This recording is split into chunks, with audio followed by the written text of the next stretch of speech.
Imagine reading curated opinion pieces that aim to help us better understand policy and politics from the people closest to it, or sometimes people who want to be far from it. We offer political insights without the limit of column inches. Introducing Quotes by Air Quotes Media, creators of the Herle Burly and Curse of Politics podcasts, where we bring politics from the inside out. And now with Quotes, you can read from contributors like Jim Coyle, Jim Stanford, and Kathleen Wynne, with more to come. Read Quotes at airquotesmedia.com/quotes. All right, you curiouser and curiouser Herle Burlyites. We just managed to get this pod in before the end of the week, as Kevin was just pointing out to me. But it's packed with the kind of high business intellect guests you need to get your weekend off to a what the goddamn hell is happening to the economy, anxiety-ridden start. Amanda Lang and Kevin Carmichael are here. Amanda is one of the highest profile business journalists in the country. Currently at BNN Bloomberg, a network she helped launch at ROBTV over 2 decades ago. She's also worked at CNN, the Globe and Mail, the National Post, and she was senior business correspondent for CBC News, where she anchored the exchange with Amanda Lang. And now, as a 2-time guest of the Herle Burly, she's earned the distinction as an official friend of the pod. Mazel tov to you, Amanda. Kevin Carmichael, good to see you. Kevin Carmichael's also an official friend of the Herle Burly and now a 3-time guest, but he's probably better known as the editor-in-chief of the Financial Post, one of Canada's leading and award-winning business journalists. He's also served as senior fellow of the Centre for International Governance Innovation. Boy, that sounds important and impressive, Kevin. I hope it was. So here's what we're talking about today. Regulation and this pesky spate of recent bank failures. We'll dive into the always deep end of inflation, interest rates, governments providing subsidies and incentives to industry, and then the upcoming budget, what's likely to be in there and what should be in there. Amanda and Kevin, thank you for being on the Herle Burly to run through all this stuff with me. It's great to see you. Great to be with you. Great to be here, David. Is it really, Kevin? Yeah, no, it is. I mean, we could have done it a little later in the day, but other than that, yeah, I'm happy. Happy to be here. Yeah, you read my mind on that time thing.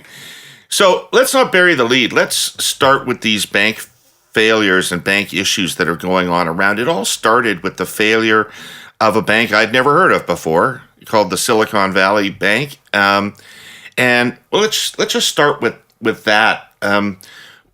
What happened there, and why did they have to bail out the depositors? Kevin, do you want to go? Amanda could probably give a better answer, but I'll try to give a concise one. It looks like there's a couple of things that went on there. One, bad management. The management made some mistakes that got the bank in trouble. Its clients started to notice. Its clients got edgy. Its clients pulled out. That started to run on the bank. We've seen those forever, essentially, as long as we had banks. They've been run on banks. Effectively, the management couldn't get a credible plan together fast enough to beat all the depositors that were bailing out. We can get into finer points if you want to, David, but that's essentially what happened there. And just given the state of the world, like, my sense was essentially that people are really edgy about what we've been through over the last year or so with the surge in inflation and the surge in interest rates that went along with it. Lots of people sort of on the edge waiting for that rough recession to arrive. It hadn't been arriving. So I think lots of people out there just waiting for the second shoe to drop. And for some of those people, this was, the sight of a fairly substantial U.S. bank getting in trouble was good enough to constitute that second shoe dropping. So it just sort of triggered a lot of panic, and we've been sort of coping with it for the past week. How does it spread, Amanda? Like, how do we end up worried about Credit Suisse a week later? So let's actually put a pin in that one and put that right to bed before we spend any time on Credit Suisse. That has been a troubled bank for, 10 years, but certainly the last 5. So Credit Suisse's problems are not the same. Okay. However, they may be related. And let me just jump back to what happened inside Silicon Valley Bank. And yes, we can say, Kevin says it was mismanagement. And I guess, de facto, yep. if your bank fails, you screwed up, guys. But the bets that they laid on, to me, there are 2 pieces to this story. And there's the micro story of actually what they did. And then there's the macro story of why they did it. And the why they did it is where it gets interesting for other banks. And Credit Suisse may have been drawn into some of that. What they did was, essentially assume interest rates were going to stay low forever and place some bets. So banks, as you know, take deposits and then they lend money. That's the basic function of bank. Liquidity is really important because if you have your deposit with the bank, you don't want it all loaned out. You want to be able to call up the bank and ask for your money at any time. And banks kind of run the table on it a little bit on how much they have on hand versus how much they've loaned out. And there are regulations around that, by the way, and they're pretty strict. In Canada, very strict. So in this case, the bank had a whole bunch of stuff that it could sell. If you, David, called them up and wanted your money, they could sell stuff. Unfortunately for them, it was stuff, very safe government bonds that were now underwater because the interest rate move had repriced them. And this is one of those like technical things where people would have said last week, and I heard people saying it, on paper, this bank is totally fine because if you own a 2-year treasury and you hold it for the 2 years, you get 100 cents on the dollar, you get your money back. That's the whole point of a treasury, right? But if you have to sell it today, you're going to sell it at a loss. You're going to sell it at a discount. So that was the key issue. The minute, to Kevin's point, people said that we want our money and there were enough of them, the bank started to have to sell things it didn't want to sell. And so it kind of created it then created the run on the bank. There was a hole in its balance sheet, literally, didn't have capital it needed to pay back depositors. And there was nobody stepping in to save it. There were investors willing to do that. This is the irony. And if there had been like 8 or 9 more hours of depositors just sitting tight and not withdrawing money, the whole thing might have come to nothing. The investors would have plugged the hole. Maybe the whole thing would have gone away. Unless, of course, it was just going to unravel a month or two from now. That's the micro. The micro was just investments that went wrong. People wanted their money. They couldn't sell them at the right rates.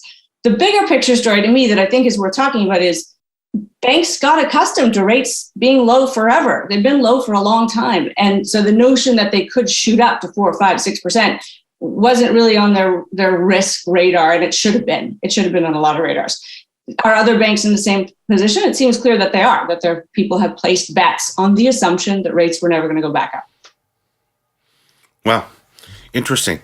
And so you think that's, so there's no spreading issue here, is what you're saying to me, Amanda. This is not something that is going to cascade from bank to bank, unless they did the same practice, but there's no direct flow from, it's not like 2008, where one's going down, that's so right. Now another one's going down.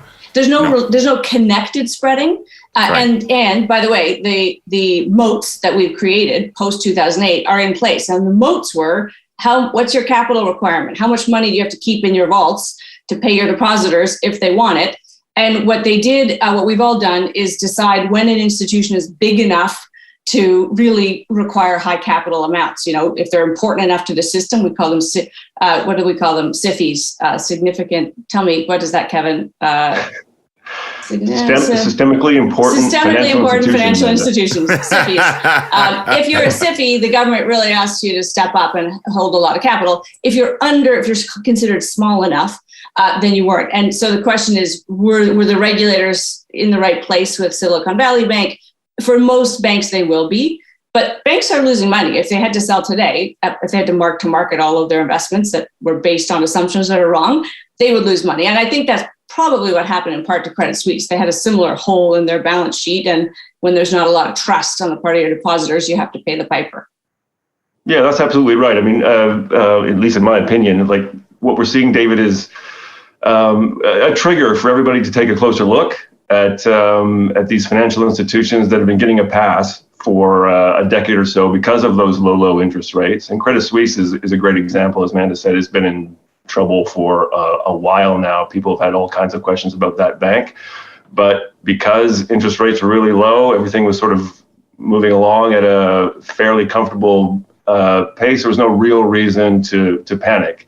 What we've seen going on around Silicon Valley Bank gave people reason to panic, reason to take a closer look. And when that starts to happen, people get nervous, get their money to safer places, or those that have lots of money in the bank to play with situations like this, test institutions like Credit Suisse, weaker institutions. You're seeing some of that going on in the U.S. right now with some of these other mid-sized regional banks that look a little bit like Silicon Valley Bank. We've got investors out there, speculators, wondering if they can make a fast buck here, probing the weaknesses of these banks. So you're seeing all these things come together, and it makes a lot of people nervous. And yeah, if the regulations aren't in place or the regulators aren't on the ball, it can get contagion-like or start to spread. And so we're seeing a bit of that. But it looks like 2008, but I don't think ultimately it can turn into something like that because of, as Amanda said, because those moats are in place now, because regulators, to their credit, learned a lot of lessons from that episode and seem to have actually put a decent regulatory structure in place that should act as something of a firewall against the situation, I think. Although I'm dying to know, Kevin, what you think about, and David, I don't know if you saw this, but one of the banks that also, the other little bank, and it's smaller, so nobody had ever heard of it, Signature Bank, that has gone under and was put into state receivership. On its board was none other than Barney Frank, who you might recall from the Dodd-Frank, and it turns out, and I didn't know any of this, Kevin. I hate when I feel naive about this stuff, but anyway, I was like, what? But he actually, as a director of Signature, lobbied to lower the threshold of a SIFI, to lower so that banks could kind of skate under the radar more, which I just find a bit mind blowing. I got to admit. Yeah, yeah, me too. I think those moats are probably going to be expanded a bit after this episode. That's most likely the regulatory response in Washington. I think the systemically important banks, the threshold is about to get lower, so we're going to have more and more of them. Let me let my Saskatchewan populist rage bloom for just a minute here. Always a good thing. Always a good thing. I mean, I feel badly for people who had $250,000 or more in the Silicon Valley Bank and would have lost their money if the bank had gone under. I feel badly for those people. Nobody needs that twist in their life. But I don't feel as badly for them as I do for people who've never had any money and will never have any money. So why is the government bailing out people who've got hundreds of thousands of dollars in the bank? Okay, sit down, Saskatchewan. A couple of things here. We say people. Silicon Valley Bank actually uniquely was businesses. It wasn't a lot of individual. I mean, they did have individual depositors, I'm sure, but it funded Silicon Valley. So when you say people, we're actually talking about the businesses that are the technologies that will change our world for the better for all of us. So, all the stuff we're sitting here using right now was based on the kinds of depositors that this bank had. And we do want them to keep their money safe and grow it and benefit us all. And then point two, I would say taxpayers aren't bailing them out. Other banks are bailing them out. Is there a cost to the broader system and consumers? Absolutely. That money comes from somewhere and it comes out of your pocket eventually. But it is the profits of other banks that will go to these bailout programs. So it's not an immediate tax grab in the way that you're kind of thinking about it, I think. Yeah, but what do you say to people who say there's no moral, there's nothing but moral hazard now because people are getting used to getting bailed out when things go bad. But nobody wants to be bailed out. I mean, nobody's like, it's okay if my business fails because there'll be some kind of parachute. That, by the way, it doesn't benefit me, my investors. I will still be bankrupt, but depositor, I don't know. What I will say, and I think actually it was Kevin's paper that did this great article this week, so useful, about the number of bank failures in the U.S. in the last 20 years or so. I think it was 562 is the number that comes to mind. And of course, in Canada, in the last, I think it's 200 years, we've had zero.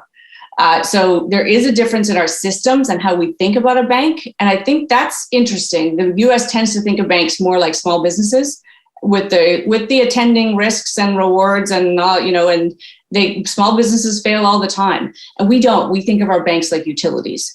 And again, there are trade-offs in that it's not all good to think of your bank like a utility. But so ours are super safe and theirs are in many ways less safe. And that's just sort of it was like a policy split we made at some point in our histories. Yeah, Kevin, why doesn't it happen in Canada? Because we're risk averse culturally. institutionally now, but yeah, that's the major difference. It's a fundamental difference between Canada and the U.S. when it comes to finance. I mean, I don't know, haven't done the historical deep dive to understand exactly why that was the case, but as Amanda said, it's absolutely right. We made a decision at some point in our history that I suppose it came in the aftermath of the one sort of significant bank failure in Canada's history, but as Amanda said, that happened like 100 years ago, before OSFI and the current regulatory structure even existed. So we just decided as a country that we just didn't want to do that. So we decided to put a system in place of all sorts of protections to allow some big national banks to form up that would be super safe because they'd be spread across the country, lots of a diverse mix of assets. Those banks would be well regulated. Joke around Ottawa is that they're quite comfortable being able to put the 4 or 5 or 6 major bank CEOs in a small room and tell them what to do if they ever needed to. That's basically the system we have in place. It's probably ultimately why we never really have to worry much about any significant bank failure, because that's the kind of relationship that exists. But again, as Amanda alluded to, the trade-off is we don't have that sort of vibrant culture of innovation that they have in the U.S. So if you were to do what does innovation mean? Doesn't it normally mean financial instruments that nobody understands that ultimately fees. Get you in trouble? Lower fees. Yeah, I mean, not exactly, David. I mean, so think about Silicon Valley Bank for a second. So yeah, okay, it blew up this week after 20 or so years of more than that, actually, since the early 80s, of a long run of basically providing finance to those startups in Silicon Valley that are now world beaters, giving them capital, giving them the money they needed to get going that they couldn't get from anywhere else, because it had an innovative approach to financing those kind of companies. It was willing to take a few more risks on startups that didn't have tangible collateral to put on the table. We don't have that kind of entrepreneurial culture in Canada, and one of the reasons we don't have it is it's just too hard for those young companies to get the kind of backing they need to get off the ground. And one of the reasons they don't have it is because we have this risk-averse, concentrated financial system that insists on hard collateral to give out a loan, for example. And obviously, startups don't have hard capital to put up against a loan other than their own personal assets, their house, their car, their whatever they might have. So that makes it that much harder for Canadian startups to get going. And that's one sort of ripple effect that will come into Canada to a certain extent. Because of Silicon Valley Bank's growth over the last decade, it had reached a point where it was able to come into Canada and other countries and start to apply its business strategy, the one that it developed in Silicon Valley, to other startup ecosystems. So it was willing to come into Canada, willing to come into the UK, places in Europe and Asia, and say, yeah, we'll give you a loan. We don't need to, you don't need to put your house up as collateral. We know your business. We understand how the tech game works. So we'll give you a loan. Canadian banks traditionally won't do that. So there's some fear in the Canadian sort of tech scene, that we're going to go back to where we were, say, in 2000, where it's just going to be a real struggle to get these banks to put any money on the table to help these countries grow or help these companies grow. A few of the bigger banks were spurred along by Silicon Valley Bank. A little competition got them interested in what was going on there. So they've built up some innovation banking business. You see this week some concern about whether those banks will sort of carry on down the path, or they might revert back to form and make it a little more difficult for these companies to get some loans to build their companies. There are other ways this shows up too. I would say, obviously the lending ecosystem to startups is one that, the vast majority of us can stay blissfully ignorant about, but it's probably the most important thing to our economic benefit, right? That people go out and risk themselves and capital and build things and make our world better. It's a wonderful thing. We get to sit in our offices and talk about it. But to me, the culture of Canadian banks And I do think, I think this is actually one of those times where you should put your hand up and say, hey, Canadians, don't get overly smug that we don't have bank failures here. Because on the one hand, there is that you can look at the whole regulatory environment and how small it is and the relationship with government and say, yes, that's the strength. But like everything else in life, the strength and the weakness are two sides of the same coin. And the weakness is how that plays out in the culture inside those banks, to Kevin's point. And for most of us, that's in what we pay for our statement fees. It's what we pay. Remember when they introduced a fee to send money by email? I mean, I don't know about you. I literally called my local bank as though they could do something. But I was like, I just want you guys to know this is ridiculous. Amanda, if I could just interrupt you, this is the biggest frustration of the modern world for me, is you can no longer talk to anybody at any company that could possibly impact on your situation. There's no point in getting mad about anything anymore because you'll never be able to get a hold of anybody. Well, I'll tell you what I do, David, is because everything's recorded. Recently I was on the call with a credit card company, their fraud department, and they were completely useless. And I said, okay, I know you're not going to do anything for me, but I think this call is being recorded. So I'm going to use some words now that will flag it for somebody else. And hopefully it'll go somewhere up the chain, because it'll take 6 months for somebody to see it, but at least it'll get, anyway, I agree with you. The remoteness between us and the service provider is pretty wide. So I'm not trying to downplay this or anything, because there's always some fallout. But for most of us, the loss of the ability to connect with friends, family, and important services online is generally a temporary thing, like in a power outage. We light a candle and we try not to panic, because life typically returns to normal in a short amount of time. But what happens when you live on a geographically disconnected piece of rock in the middle of water, an island, and your core telecommunications cable is destroyed in a particularly vicious windstorm, leaving you completely cut off? Herle Burlyites, welcome to beautiful Gabriola Island, home to about 1,000 families just off the coast of Nanaimo, and the cosmic hand they were dealt just last winter. Our presenting sponsor, TELUS, uses a special above-ground cable strung across the false narrows to provide connectivity here. But as I said, the windstorm had other ideas. For TELUS, resilience and reliability are core company values. They went into triage mode. The long-term fix was restringing special cables across the strait by helicopters. That process was immediately initiated, but it would take more time than life on the island should have to endure. So TELUS redirected mainland cell towers from Nanaimo toward Gabriola to beam over wireless service. Then they set up a CAF, a small temporary cell site on wheels, near the fire station to strengthen the signal so emergency response workers could connect. Additional wireless hubs were installed to provide connectivity for all essential services: the school, the senior care center, community center, ambulance, and health clinics, as well as businesses.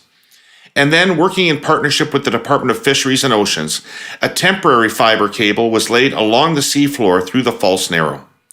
All of this inside of a week. For TELUS, resilience and reliability often means investing billions in technology to build differently than their competitors.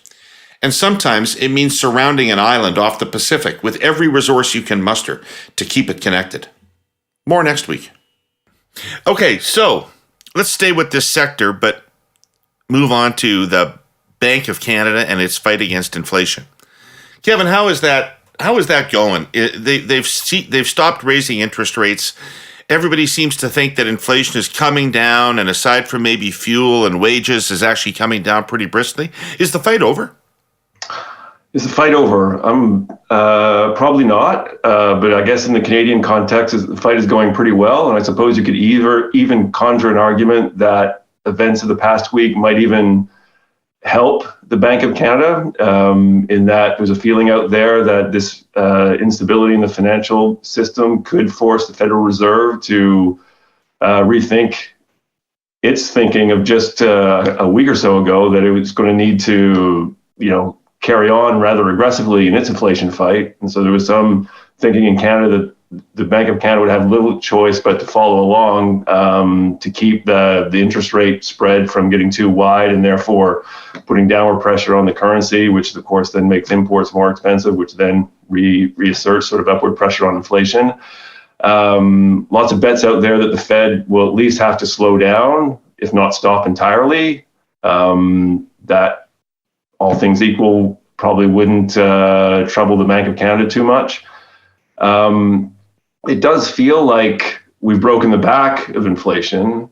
I think the remaining question is whether inflation will actually get back down to 2%, where the Bank of Canada wants it to go, where we've gotten accustomed to having it here in Canada, or whether things have changed so much over the last few years, and all those long-term forces that we've been talking about for years, and then Amanda and I were talking about at a different panel at the start of the year, have now asserted themselves to the point that it's actually just going to be way too hard to get inflation back to 2% without really taking it to the economy and ratcheting up interest rates. That's sort of my question at the moment. I guess obviously it's a cop out. We'll see. I'm not totally convinced that inflation is just going to drift back to 2% like the Bank of Canada wants it to, but there are a lot of smart people at that institution, smarter than me, who seem to think that that's what's going to happen. So, I'll give them the benefit of the doubt for now, but we're watching closely to see if that's actually going to unfold Kevin, the way their models say it will. I want to know from you whether you think this was just long overdue. And I'm going to say that, and, David, I'm not, an economist, and there are Nobel laureates who have said, don't worry about the fact that interest rates have been at the bottom of the barrel for 10, 15 years. It's fine. This time it won't cause inflation. In fact, we're more worried about deflation. We've all heard those conversations, right? And before all of this, before the pandemic, we invented modern monetary theory because we wanted to know, right? Economists see something working in real life and wonder if it would work in theory. That's how they work. It seems to me that inflation on the back end of easy money for too long is not a surprise. And we can point to all kinds of reasons why it happened. We know them, the pandemic, Ukraine, et cetera. But how about, and the failure of the banks is a good kind of entry point, we changed our thinking and our behavior. And eventually that does create, don't you think, Kevin, that this is actually the fruits of way too long? And in fact, if there's a weird benefit to this pain we're suffering through, it's a great reset. It's a reset back to where we should be. And maybe a little inflation is a good thing. Yeah, you know what? I do think that. I was sort of thinking that over just this week, actually. And if it wasn't sort of chasing a crisis from moment to moment, I might have even tried to write something about this. But I do feel like this is a reset. I do feel like this is something that's been coming, the product of complacency, the product of just a long period of it just being too easy for too many people to make money.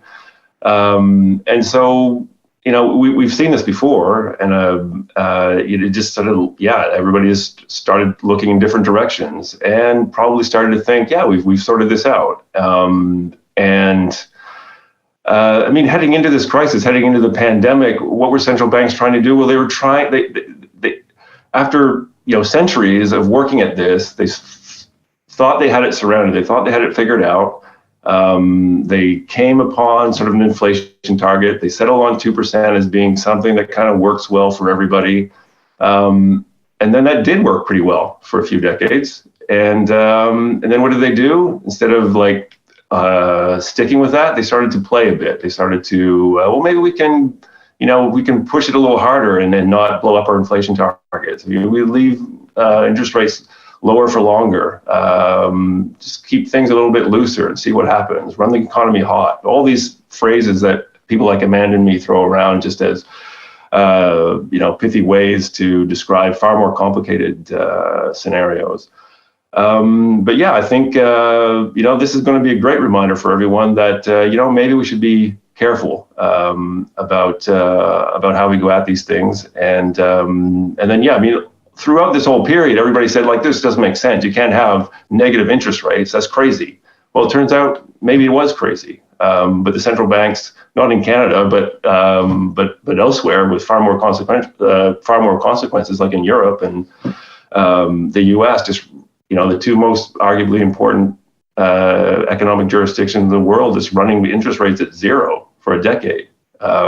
Nobody in the previous decade would have thought that was possible, and turns out probably it isn't. So yeah, I think this is a good reset, a good reminder for people that sometimes common sense should just dictate some of these decisions we make around policy, rather than what our mathematical models tell us. So, what do you call grain that's loaded onto a ship in the rain? You call it porridge. Well, technically, it becomes more of a rotting mess at sea, but you get the idea. Grain is a precious cargo that needs to be kept dry, which is something of a challenge at the Port of Vancouver, where it rains roughly half the time, 165 days a year on average. And when I say rain, I mean downpours. The resulting snarls actually impede the Canadian economy. Now, none of this is new. It's a problem that has eluded a solution for years. It has been talked about and examined and assessed by experts. And still, this past fall, a familiar scene repeated itself.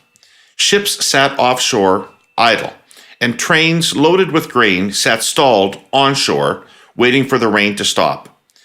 That, of course, pushed back through the supply chain to prairie farmers, who couldn't get their crops past the local grain elevators because trains were stalled out on the coast, unable to return for more cargo. It cost a lot of money. Everyone was frustrated, including our sponsor, CN. Now, the federal government wants a solution in place by the next grain harvest. It has formed a working group to come up with ideas. CN has suggested that grain shippers rely more on ports in eastern Canada. There are also technical solutions like retractable covers. Ultimately, though, such decisions are up to the shipping companies. They own the loading terminals. If indeed this latest effort succeeds in finding a solution, CN is keen to participate. But it needs to be market-based, agreed to by supply chain players, and not a pretext for new regulation. I should mention that, despite Vancouver's wet autumn, CN still managed to set records for grain movement this year. The fact is, when everyone works together, cargo moves, rain or shine. Amanda, millions of Herle Burly listeners with variable rate mortgages want to know the Amanda Lang prediction. Is the next move by the Bank of Canada up or down? Yes. Actually, that's incorrect because they could easily hold steady, and I think they could easily hold steady. I don't know the answer to that. The bank is walking a fine line. They're not done yet. And of course, we are still sitting with inflation that is uncomfortably high and wage growth that is uncomfortably high. So, and by the way, and this is important, even if they're done, so they've signaled they're ready to pause and cut a C because it takes time for rate hikes to work through the system. And that's where they're at. They're sort of keeping an eye on the US, to Kevin's point, but also kind of like trying to see whether there's some, pent up reaction that will work in their favor. But that could last a long time. So if you're sitting with your variable rate or other forms of debt that are at these uncomfortable levels, don't think that when it stops, it's over. It's not like banging your head against the wall and then it feels great when it ends. This is going to keep at this level. And again, it might have reset to this level. And some of us will say it should reset to this level. So if you're feeling the pain, you actually may have to rethink what you're doing and readjust for the long term. This isn't going to be a blip.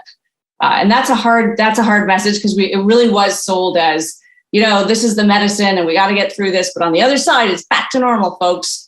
This might be the normal. So whatever your uncomfortable level is here, what do you do about that is really the question. Interesting.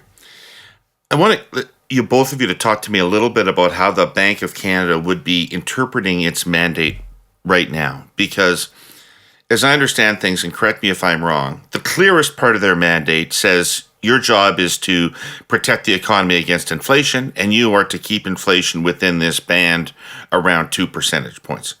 But there was also some amendment to their mandate recently that has language about how they should be incorporating concern about the economy and growth and other considerations. And then last week, I read somebody saying, the bank has to continue to raise rates because the Fed in the States is going to continue to raise rates and they can't let the currency collapse by not matching the Fed. So I'm thinking, holy Christ, they've got a lot of different things they're trying to balance here.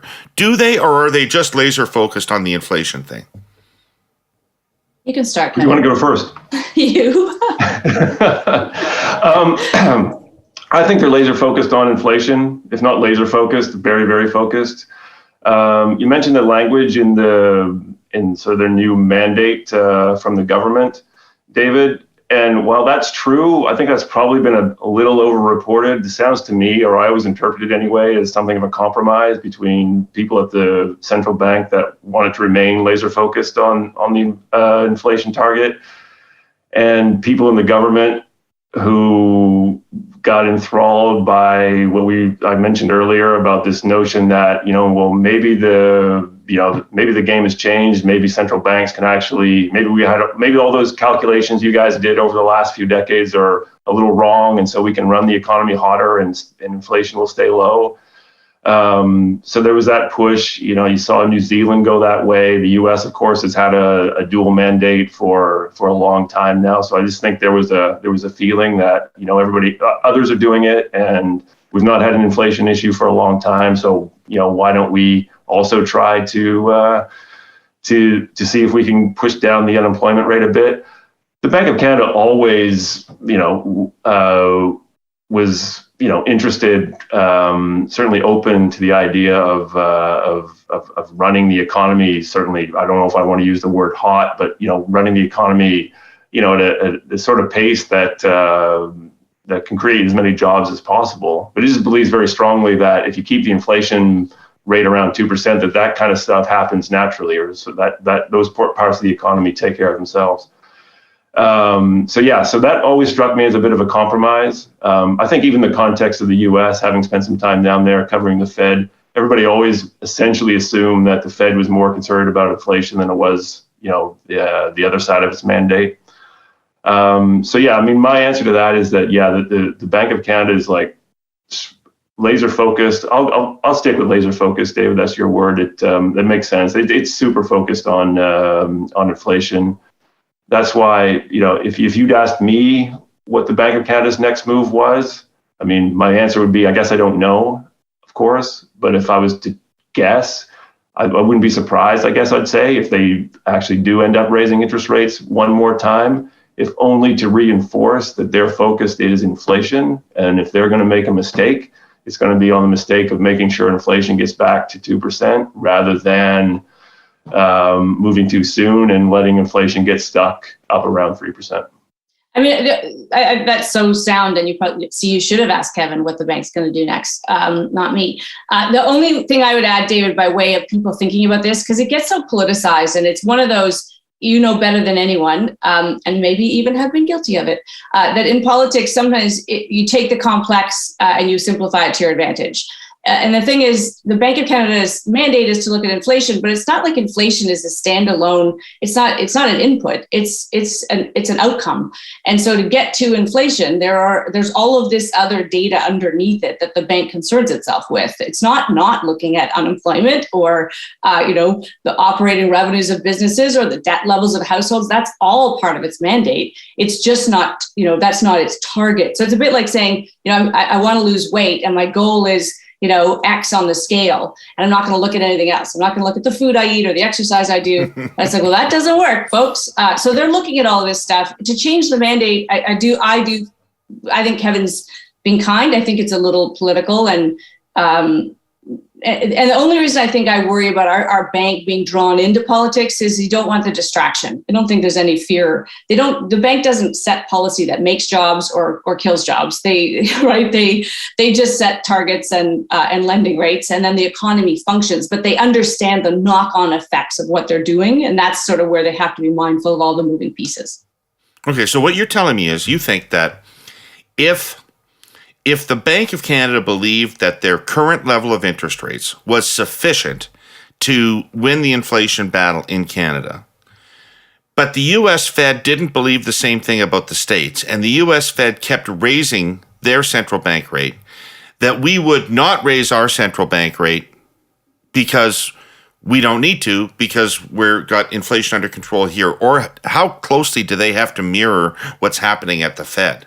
It's not so much. It seems to me the economies are so interlinked that they are, and Kevin will may have a different answer to this. But what I would say is the most relevant factor right now is our currency, and we've had a currency effect on inflation, and it's especially at the grocery store. I mean, in the middle of March, how much of the stuff you're buying at the store comes from Canada is the question you have to ask. So when our currency is weak, you have built-in inflation.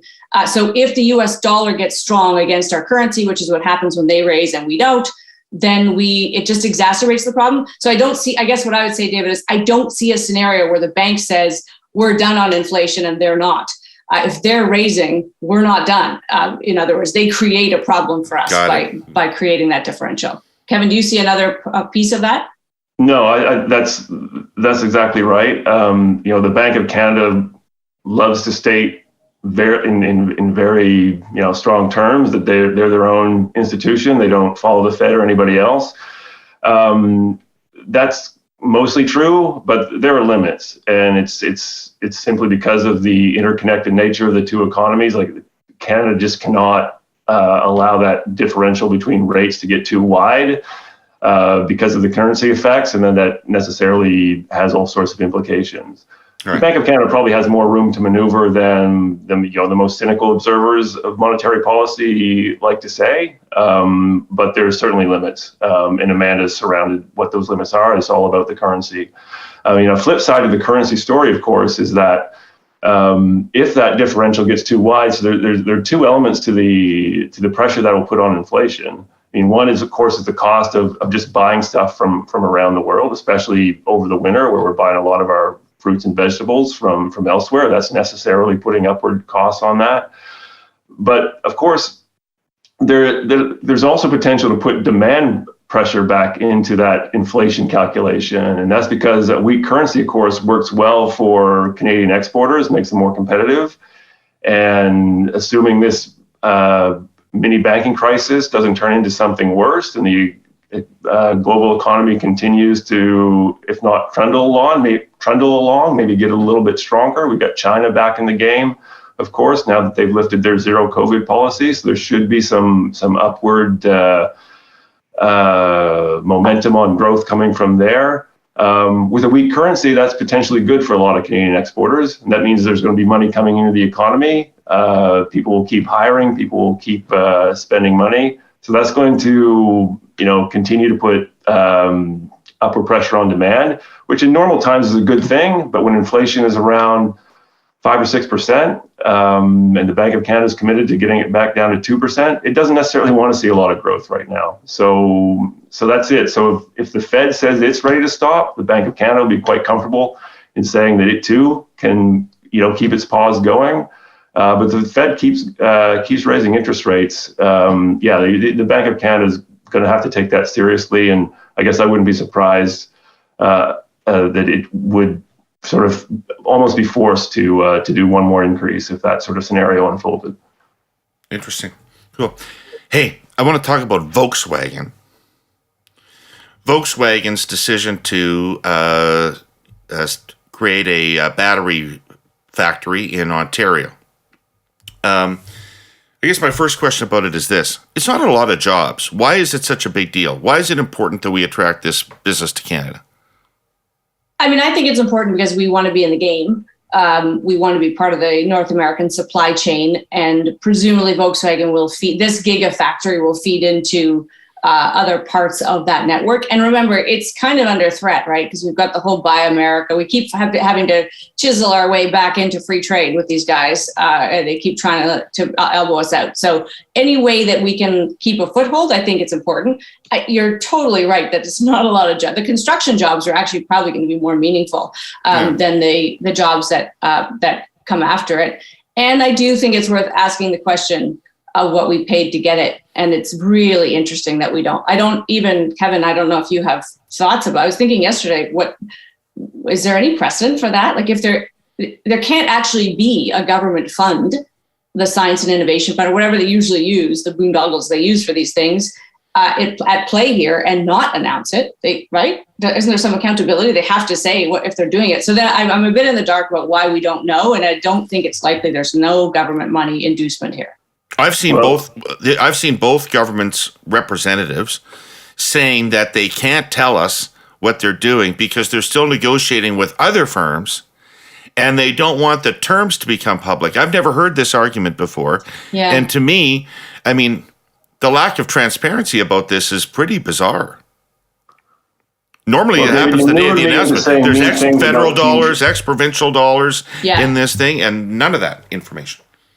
You maneuvered me into saying mean things about Team Trudeau's communication policies last time I was on the show, and I guess the same thing holds here. I mean, you're absolutely right, Amanda. I mean, to me, it's been a progression of more and more opaqueness that I've observed over this government. They seem to have given us less and less insight into the terms of these agreements. And this is the first time I've seen that, there's absolutely, there's just no hint of how much money is on the table. The last few times, sort of last year, we started to throw out more and more of this money to the big automakers. At least you had a rough idea of how much they were willing to spend, whether that was official or unofficial. At least the numbers are out there. This time, nothing. It's strange, and I don't know why they're going this way, other than if maybe the competition for these investments is so hot that you're just doing all this stuff in real time and haven't had time to sort it all through. Maybe we wanted to take an optimistic look at this, that they're behind the scenes actually doing the hard work of making sure that VW isn't actually going to squeeze the government for more than it should, or that the right sort of checks and balances are being put in place. But it's hard to determine from. Well, this is a fine, upstanding company that would never lie to government officials, isn't it? I can't think of any time when VW no precedent for that. No precedent. But wait a second. We're talking about the quantum of this. The reality is, this is how the world works, right? Like, everybody in opposition in politics says, why the hell are we handing out public money to attract business? Then they get into government and they start handing out public money to attract business because there's no chance of getting the VW plant here without some government money, because some other jurisdiction's offering money. Am I not correct about that? Yes and no. Yes. Okay, you are. No, in the sense that we're very competitive. I just actually, in a weird roundabout way, realized what a hub of innovation and technology and new production Columbus, Ohio is at the moment. Why, you might say? I don't know. But if they can do it, we can do it. And so what do we have? We have an educated population. We have, pro-immigration policies that will help keep, the right labor in place. And yes, you want favorable governments to backstop this, but the numbers are big. Whatever they are, they're big enough. And this is the one thing I will say, I think I get grouchy about, is we've just lost sight of what a lot of money is, because the numbers we've been throwing around in recent years are so big that, you hear people on the radio, misspeaking million for billion. And you're like, no, there's a big difference. There's a big difference. It's the difference between an inch and a mile, and you wouldn't make that mistake. And I do think, even if it's like 300-400 million, even if it's just, these are big numbers, and we should, as taxpayers, we get to know, I think, what's being paid here. Kevin, are you in favor of this? Are you in favor of this kind of thing? Am I in favor of this kind of thing? I'm not opposed to this kind of thing. I do think, to your point, David, it is to a certain degree how the world works. I just wish we'd have a proper conversation about whether this is the game we want to play in. So if we want to be a home for gigafactories, if we want to make electric vehicles, then we're going to have to do this kind of thing, because that's what the U.S. South does. That's what they do in Europe. So if we want to be in that game, then we're going to have to do it too. But I don't feel like we've had a great conversation about whether this is actually something that we want to do, whether this is a good use of our scarce resources. I can see an argument that maybe it is. I certainly have no issue with putting something like an industrial policy in place to take advantage of this unique sort of moment we're in history, or just having an actual industrial transition to a greener economy. It does seem like Canada has lots of natural advantages there. So we should probably lean into that, take advantage of it. Whether that means we need to be throwing hundreds of millions of dollars at big international companies to get them to put down, battery factories, I'm not sure. Maybe, probably need to have nodes like that if you're going to participate in these supply chains.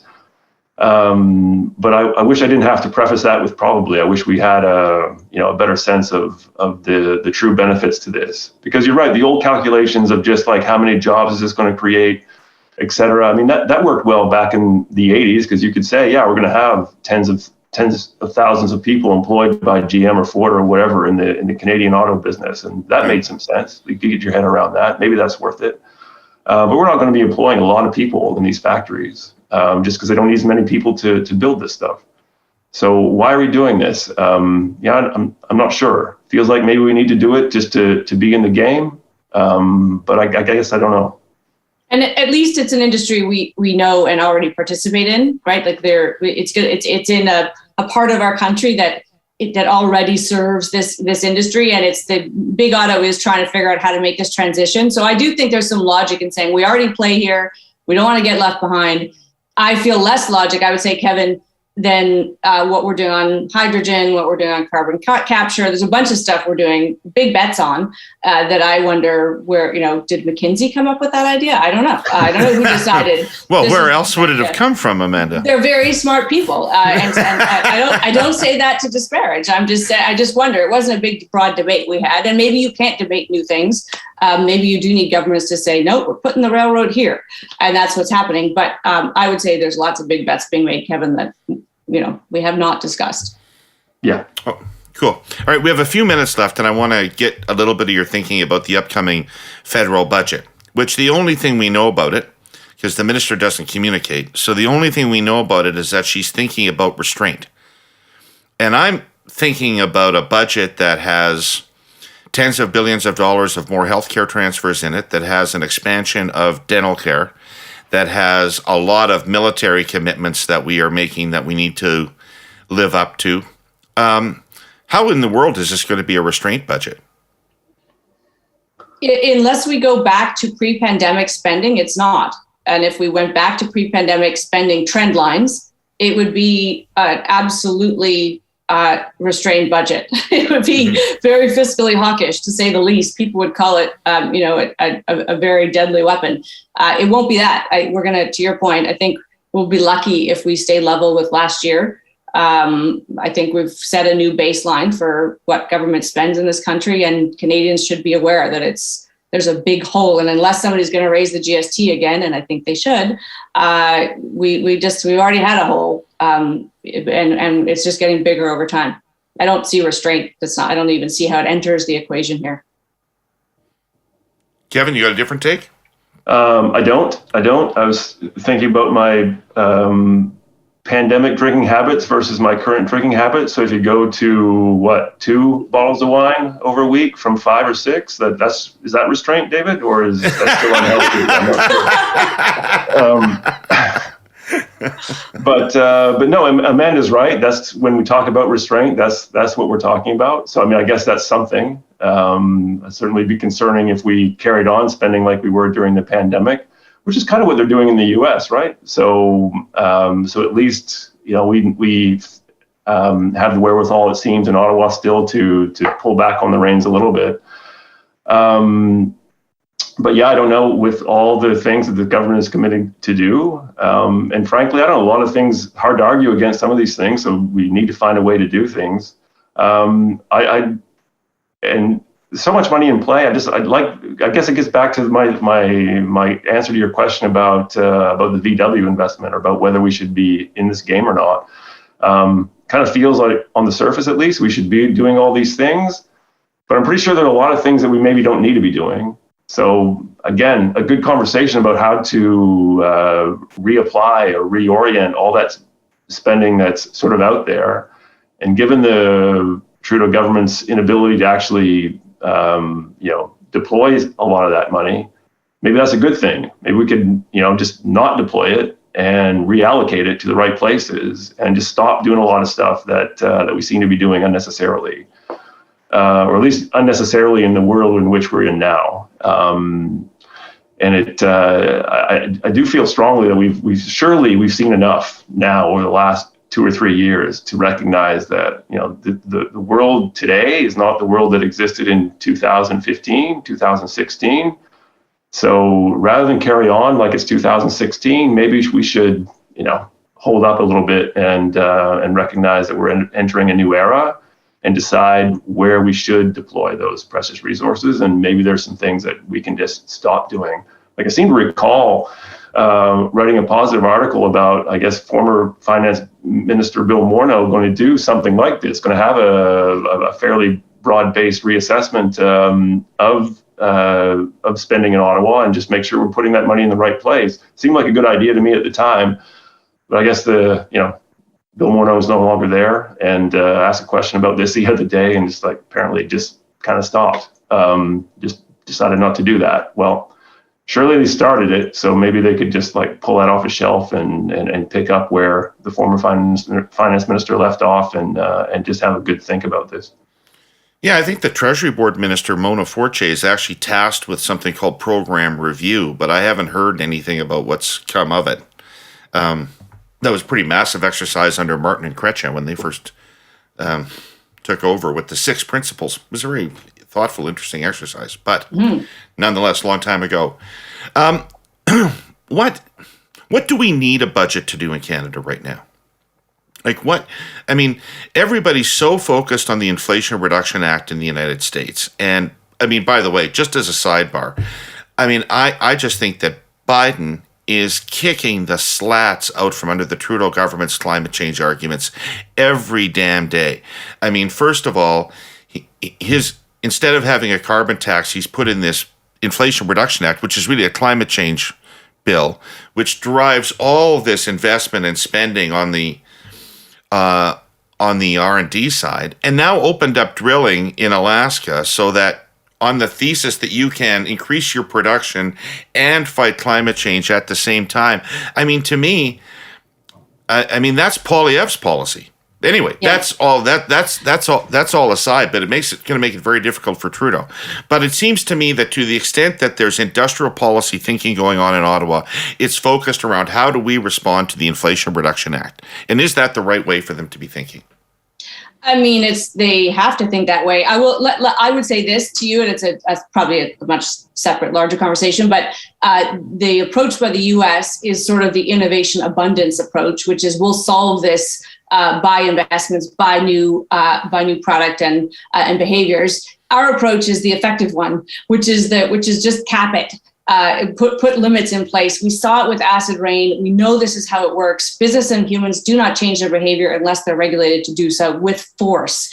Our problem is Canada is so little that our approach doesn't really make any difference if the US and others aren't doing it. But I still think we're on the side of the angels on that one, which is just put a carbon tax in, change our behavior, force it. It's going to be unpleasant. But once you get there, good things then flourish. I think a budget should do that, Dave.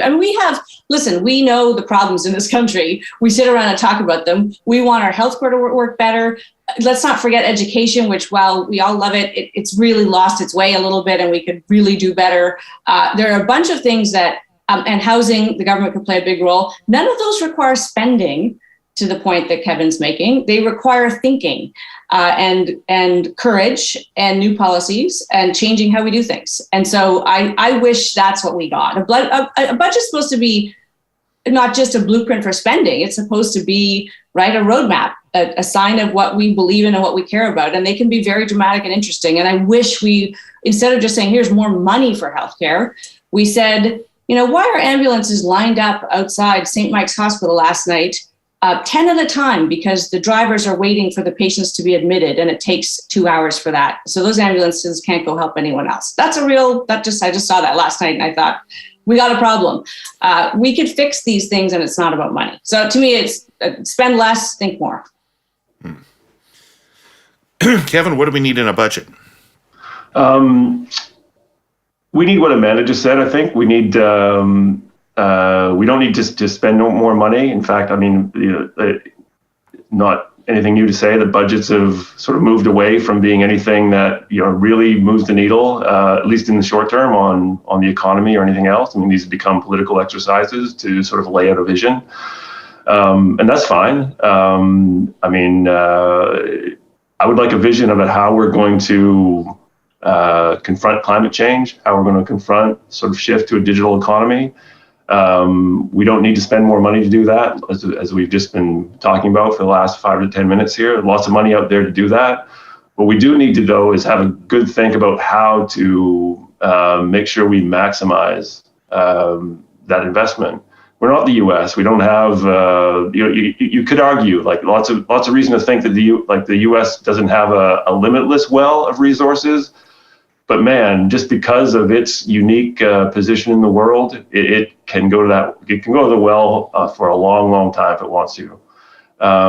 So that's why it can come along and just throw hundreds of billions of dollars at an issue like or a problem like this, and kind of see what happens. We can't do that. I don't think it's in national interest to try to match the Inflation Reduction Act dollar for dollar. And nor do I think we should, because you can see what's going on right now. You've got industry basically trying to game the federal and provincial governments and trying to squeeze as many incentives and subsidies out of them as possible. I think I've seen some convincing research to suggest that if we're not on par with the U.S., we're certainly in the ballpark. So I don't think there needs to be a lot done necessarily to match the incentive structure in the IRA. Probably some targeted measures need to be done there, but that's why we need to have a think. So we're not going to go, So I don't understand what you're saying. I need to just the U.S., but there probably are 2 or 3 areas in that wide space where we have some advantages, where we might actually make a difference, and that's where we should channel the resources that we have. And I would like a budget that sort of, if not answer some of those questions itself, put in place a convincing structure where we're going to have something of a strategy in place to make sure we get that money, get those resources, get the right companies in the right places, so we maximize this opportunity. I just felt that I had heard people saying, listen, with these new incentives out of the States, there's not going to be any money investing in research and carbon capture and storage in Canada unless you match those things. Similarly with hydrogen. So there's all these things that we've been told are the industrial replacements for the economic replacements for what we currently do. So the future is green and we're going to be into hydrogen and we're going to be doing this and that. Well, my understanding, Kevin, was that if we're not matching the Inflation Reduction Act incentives, we're not going to get that stuff in our country. On the margins, that's true. I think a question that we need to raise, though, is that, like, what do you have to do to keep that investment here in the first place? I mean, even if you match what they're doing in the IRA, the opportunity of setting up in the U.S. market is still going to be such that, like, you're going to have to create sort of a pretty strong counter-magnetic force to keep an ambitious company from going to the U.S. anyway. So I think what you want to do is make sure that, to the extent that we have that sort of that knowledge sort of springing up here in Canada, we want to make sure those companies at least want to stay here, or at least want to remain rooted here, do a lot of their research and development here, but then go to market in the U.S. or elsewhere. So when I talk about having a strategy, talk about maximizing our resources, it's not that we want to build every CCUS facility here in Canada, or we want the first 5 complexes of that sort to be built in the prairies. I mean, that'd be fine, but actually probably if the greater goal is to reverse climate change, probably want to be building these things in the US and Asia anyway. But what we need to do, though, is make sure that those companies that come up with that tech stay here, remain rooted here, and then Canada gets the benefits of having that intellectual property, the higher quality jobs that come with that. I think that's what we need to try to do. And Can I add one thought to that, David? Because this has been on my mind, and it's beautifully oversimplified. You probably saw recently Toblerone had to take the symbol of Switzerland off its packaging because it's not Swiss enough anymore, the chocolate. Right. And so I did a little bit of digging on this story because it was a bit intriguing, and discovered what is blatantly obvious, which is Switzerland, which most of us think of as the home of chocolate, of course, doesn't make cocoa. They don't have the primary ingredient of chocolate in Switzerland. It's not where that comes from. Right. What they have is the third guy, there were two others before this, but the third guy to innovate chocolate. He figured out how to get the butter and the milk and the cocoa to mix in the right way. And Switzerland managed to capitalize on that in that intellectual property and became the capital of chocolate. And they have something called the Swissness Act, which defines what is Swiss enough. And it made me think we could do is what Kevin's alluding to here is we can own the knowledge. We have it, and we do often come up with it and then give it away. And we need a Canuckness Act. We need something that says this is Canadian, and yeah, it's going to go to the world, and it's a big market, but we're going to own it and be known for it. And I think that's industrial policy around IP. It's around venture capital. It's around financing. Our government is doing some of that, and it's easy to be critical of the spending they do on quantum and AI. Believe me, I've been critical, but that's the stuff I'm talking about. If we made it here, keep it here. But I think that's where we're weak. People will say we don't do a good enough job of keeping the IP benefits in Canada, and that's the real kind of motherlode. The Toblerone theory. On that Exactly. note, we'll have to end. I want to thank the two of you both for such a stimulating conversation. It was super interesting, and you whacked me upside the head and clarified a few things for me. So that's very helpful as well. So I'd like to thank our presenting sponsor, TELUS, and our sponsor, CN Rail, and everybody who watched or listened to this show. Amanda Lang, you find her on Bloomberg, and Kevin Carmichael runs the Financial Post. Read him there. And it's great that you agreed to come back on. We'll see you again soon. Take care. Thanks. Good to chat.